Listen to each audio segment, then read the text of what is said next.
बिस्मिल्लाहिर्रहमानिर्रहीम। अस्सलाम वालेकुम। मेरा नाम कैसर है। आप कैसर ख़ान यूट्यूब चैनल देख रहे हैं। मैंने आपको रिसेंटली बहुत ही डिटेल से बताया डॉलर के हवाले से कि डॉलर जो है वो नीचे जाएगा तो कब आपको नीचे जाता हुआ नज़र आएगा, क्या कैलकुलेशन होती है उसकी, क्या क्या मुहर्रकात होते हैं उसके, और अगर बढ़ेगा तो उसकी निशानियाँ क्या हैं। कुछ लोगों ने ये भी सवाल किया कि हम किस तरह प्रेडिक्ट कर सकते हैं मार्केट को, किस तरह हम जान सकते हैं या जांच सकते हैं कि भाई ये टाइम जो है ये गिरने का है या ये टाइम बढ़ने का है, हम खुद से कैसे कर सकते हैं।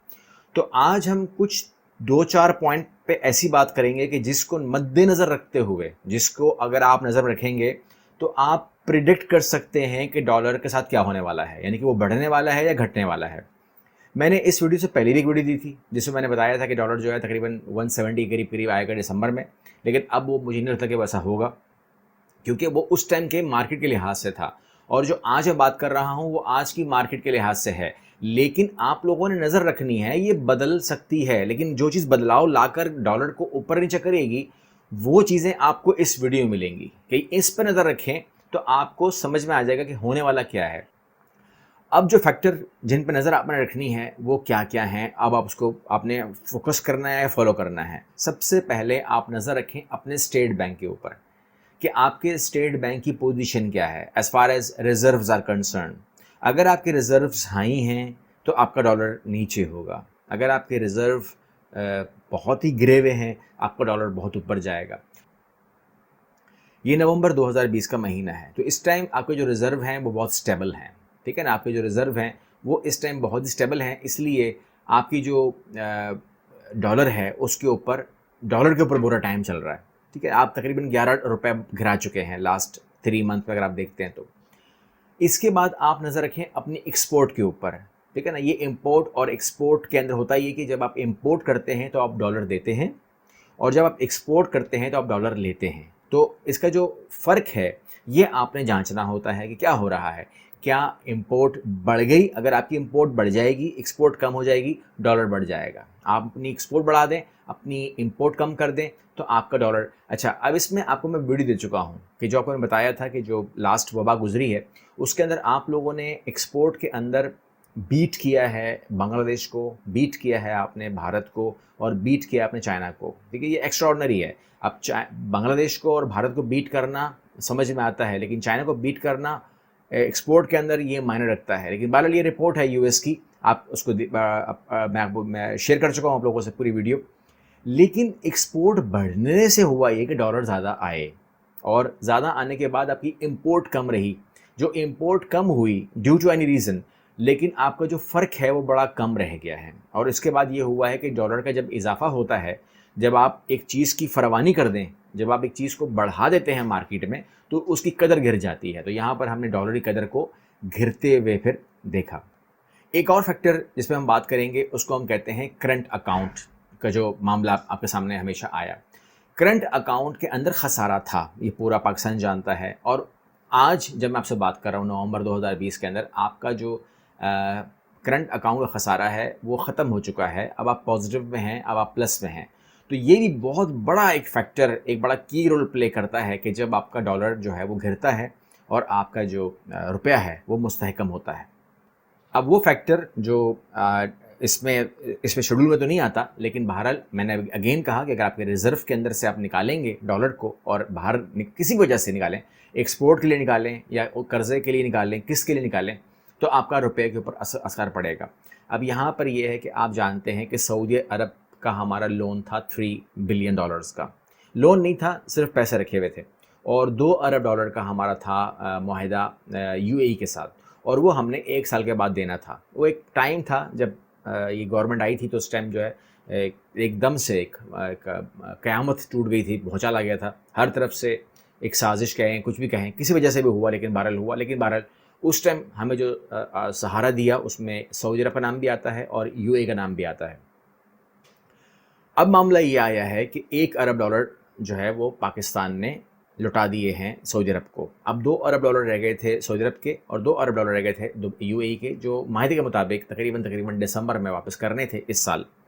लेकिन वो रीशेड्यूल हो चुका है। अब वो आप देने वाले हैं 2021 के अंदर, यानी कि आपके पास 1 साल आ गया है। अब 1 साल के अंदर आप अपनी मज़ीद ایکسپورٹ کو ٹھیک کیجئے، آپ مزید اپنے کرنٹ اکاؤنٹ کو بیلنس کیجئے اور اپنے ریزرو کو بڑھائیے، تاکہ آپ کے جب اکاؤنٹس کے اندر سے یہ $4 ارب جائیں، جنہوں نے جانا ہے، کیونکہ یہ ٹیمپریری اماؤنٹ تھی، اس میں جانا ہی جانا ہے، یہ تو آئے جانے کے لیے تھے، یہ تو ہمارے تھے ہی نہیں، تو پھر آپ کے جو ریزرو ہیں اس کے اوپر امپیکٹ نہ پڑے گا۔ اگر امپیکٹ پڑے گا تو آپ کا ڈالر بڑھے گا، اگر امپیکٹ نہیں پڑے گا تو آپ کا ڈالر اور گرنے کا چانس ہو سکتا ہے۔ تو ان باتوں کو آپ نے خود بھی مد نظر رکھنا ہوتا ہے۔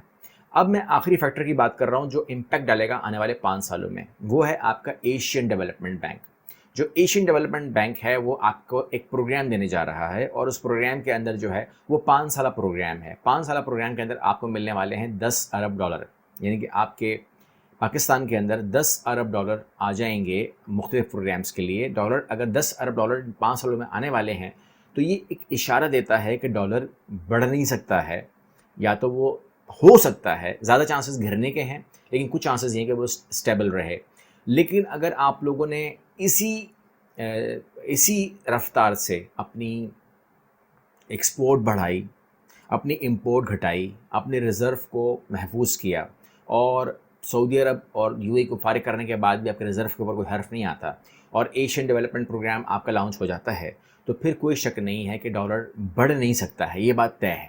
لیکن اگر ان تمام باتوں میں جو میں نے کہا کہ آپ خود بھی پروڈکشن کر سکتے ہیں، آپ خود بھی کیلکولیٹ کر سکتے ہیں، اگر یہ معاملہ آپ کوئی معاملہ ان میں سے کوئی چھیڑتے ہیں تو پھر ڈالر بڑھ بھی سکتا ہے۔ تو یہ باتیں ہوتی ہیں کہ کیا ہم کر رہے ہیں، کیا ہم نہیں کر پا رہے۔ تو فی الحال تو کامیابی ہے، فی الحال تو جو بھی معاملات ہیں اس پینڈیمک گزارنے کے بعد، اس قیامت خیز 2020 گزارنے کے بعد، اللہ کا شکر ہے کہ پاکستان نے اپنی ایک رزلٹ دیا ہے اور آپ لوگ پلس میں ہیں بہرحال۔ اینی وے، کچھ لوگ کمنٹ ابھی بھی کریں گے کیونکہ پہلے بھی کمنٹ آئے ہیں، وہ بہت ضروری ہے بتانا، وہ ہے مہنگائی کے حوالے سے۔ وہ کہتے ہیں چھوڑ دیں ساری بات، یہ بتائیے مہنگائی کا کیا ہوگا۔